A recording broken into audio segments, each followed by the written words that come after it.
The leader of the opposition had submitted 3 lists of nominees for the position of chairman of Gecom to the president, all of which were rejected. The first list was rejected as, in the president's view, the qualifications and experience of the nominees did not seem to conform to the requirements outlined in the Constitution.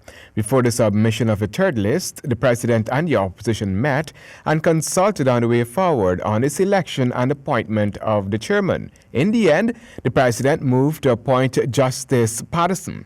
The appointment was challenged by Zulfikar Mustafa, who alleged that the appointment of the chairman of the Ghana Elections Commission breaches aspects of the Constitution.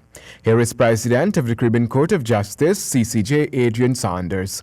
The court decided that the most sensible approach to operationalizing the article was for the leader of the opposition and the president to communicate with each other in good faith and perhaps even meet to discuss eligible candidates for the position of chairman before a list is formally submitted. The aim of these discussions should be to agree the names of 6 persons who fit the stated eligibility requirements and who are not unacceptable to the president.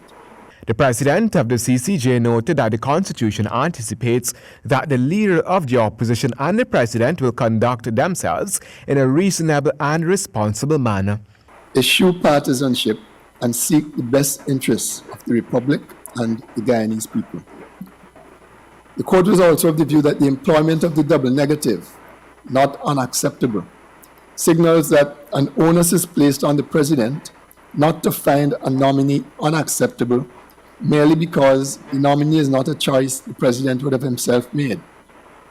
By a majority, the court found that the president should only find a nominee unacceptable for some good reason on objective grounds. If a president were permitted capriciously or whimsically without proffering a good reason to reject eligible nominees, this would frustrate the proper working of the Constitution, Justice Saunders noted. It would defeat the intention behind the amendment to Article 161(2), and it would pave the way for unilateral presidential appointment.